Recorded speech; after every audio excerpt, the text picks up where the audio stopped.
Hello बच्चों, welcome to biohack NEET প্রস্তুতির জন্য বাংলা ইউটিউব চ্যানেল। তো আমি আমার আগের ভিডিওয় তোমাদের বলেছিলাম যে মধ্যপ্রদেশ হাইকোর্টে যে রিনিট সংক্রান্ত যে কেসটা চলছিল তার কিন্তু হিয়ারিং ছিল ২৬ তারিখ। তো ২৬ তারিখে যথারীতি কেসটা ওঠার পর আমাদের সলিসিটর জেনারেল তুষার মেহতা তিনি অনলাইনে জাজকে বলে একটা টাইম নিয়েছে।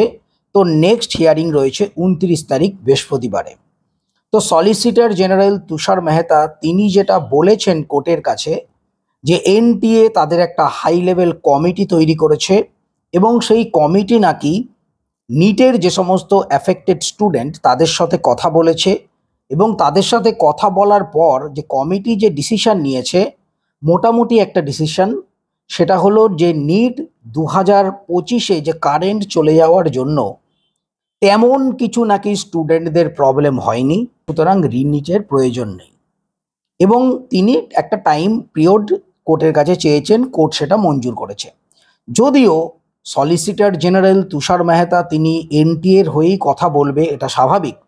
স্টুডেন্টদের যে আইনজীবী তিনি কিন্তু আর্গুমেন্ট করার সুযোগ পাননি, কেননা তিনি তখন কোর্ট রুমে ছিলেন না। তো যাই হোক, টোটাল কেসটা এখন ২৯ তারিখে হবে। আরেকটা জিনিস তোমাদের শুনলে অবাক লাগবে যে এনটিএ কোনোদিন আজ পর্যন্ত স্টুডেন্টদের পক্ষে ছিল না, এনটিএ কোনোদিন স্টুডেন্টদের পক্ষে থাকবে না। না হলে এনটিএ এটা বলতে পারতো না যে স্টুডেন্টদের কোনো নাকি প্রবলেম হয়নি। একটা স্টুডেন্ট সারা বছর হাড় ভাঙা খাটুনি খেটে পরীক্ষা দিতে গেছে, এমনিতেই তার মধ্যে টেনশন রয়েছে, সে অন্ধকারে কোশ্চেন পেপার দেখতে পাচ্ছে না, সে অন্ধকারে পরীক্ষা দিতে পারছে না। তো এটা যদি প্রবলেম না হয় তাহলে প্রবলেমটা কি? আবার তার উপরে কি বিভিন্নভাবে এনটিএ কোর্টকে মিসগাইড করে যাচ্ছে। প্রথম দিন এনটিএ কোর্টের সামনে বলেছিল ২৪টা সেন্টারে প্রবলেম হয়েছে, এই দিন মানে ২৬ তারিখ কোর্টের সামনে বলছে যে মাত্র ১৮টা সেন্টারে প্রবলেম হয়েছে। মানে এনটিএ বারবার নিজের বয়ান কিন্তু চেঞ্জ করছে, কখনো বলছে সেন্টার কম, কখনো বলছে কোনো প্রবলেমই হয়নি। তো প্রবলেম যদি না হয়, শুধু তো এটা মধ্যপ্রদেশের ব্যাপার নয়, মধ্যপ্রদেশ হাইকোর্টে যেমন কেসটা চলছে, মাদ্রাজ হাইকোর্টেও কেসটা চলছে, বোধহয় ২ তারিখে হিয়ারিং আছে, তেমনি রাজস্থান হাইকোর্টেও কিন্তু কেসটা উঠছে, খুব শিগগিরই হিয়ারিং আছে। তার মানে বিভিন্ন জায়গায় ভারতবর্ষের বিভিন্ন রাজ্যে কিন্তু একই পরিস্থিতিতে এই ধরনের এক্সাম হচ্ছে, যেখানে কারেন্ট থাকছে না, স্টুডেন্টরা পরীক্ষা দিতে পারছে না, কোথাও ক্লাসরুমে জল ঢুকে যাচ্ছে। একটা কথা, ছোট্ট কথা চিন্তা করো, কোনো জায়গায় যদি কোনো ছোট মাপের রাজনৈতিক নেতা যায়, সেখানে কারেন্ট চলে যদি যাওয়ার জন্য বিকল্প জেনারেটরের ব্যবস্থা থাকে না?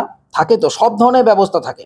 তা এনটিএ প্রত্যেকটা স্টুডেন্টের কাছে এতগুলো করে টাকা নিচ্ছে, কেন বিকল্প জেনারেটরের ব্যবস্থা থাকবে না? এই বছর নিট ২০২৫-এ যেরকম কোশ্চেন এসছে, তাতে কারো ৫ মিনিট নষ্ট হওয়া মানেই তার বিরাট ক্ষতি। সেখানে এক একজন স্টুডেন্টের ১ ঘন্টা, ১.৫ ঘন্টা, ২ ঘন্টা নষ্ট হয়েছে। তা এটা যদি কোনো ক্ষতি না হয় তাহলে ক্ষতিটা কি? আসল ব্যাপার কি জানো? ২০২৪ সালে এত দুর্নীতির পরেও যেহেতু রিনিট হয়নি, সেই কারণে এনটিএ বলো, সেন্ট্রাল গভর্নমেন্ট বলো, একটা আলাদা কনফিডেন্স পেয়ে গেছে, এরা যা ইচ্ছা তাই করবে, এদের কেউ কিছু বলার নেই। কোর্টও এদের কথাই ইদানিং চলছে, সেটাই তো দেখতে পাচ্ছি।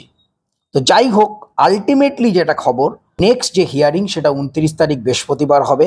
তো ২৯ তারিখ বৃহস্পতিবারে আমরা কিন্তু একটা আশা করা যাচ্ছে যে আমরা একটা জাজমেন্ট পাবো, যে রিনিট হবে নাকি গ্রেস মার্কিং দেয়া হবে, নাকি অন্য কোনো আলাদা কোনো বিকল্প ব্যবস্থা এনটিএ বা সেন্ট্রাল গভর্নমেন্ট করবে, সে সম্বন্ধে আমরা একটা আভাস পাবো। এখনো পর্যন্ত তিনটে রাজ্যে এই ধরনের কেস চলছে, সুতরাং একটা জিনিস এটুকুনি শিওর যে রেজাল্ট ডিলে হওয়ার একটা সম্ভাবনা কিন্তু থাকছে এবং আমার পার্সোনাল ধারণা কোর্ট কিন্তু রিনিটের আদেশ দিতে পারে।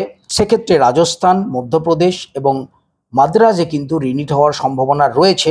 এবার আলটিমেটলি দেখা যাক আর্গুমেন্টে সেন্ট্রাল গভর্নমেন্টের যে তুষার মেহতা তিনি কি বলেন, বা যে সমস্ত স্টুডেন্টদের পক্ষে আইনজীবী আছে তারা কি বলেন, তবেই আমরা কিন্তু জানতে পারবো, আদারওয়াইজ তো বোঝা সম্ভব নয়। যাই হোক, আমাদের সকলের নজর আপাতত থাকছে ২৯ তারিখের ওপর। তো ২৯ তারিখে কী ফলাফল পাই সেটা অবশ্যই তোমাদের জানাবো। তো সবাই খুব ভালো থেকো, মন দিয়ে পড়াশোনা করো, নিট ২০২৬ কিন্তু ক্লিয়ার করতেই হবে। টাটা।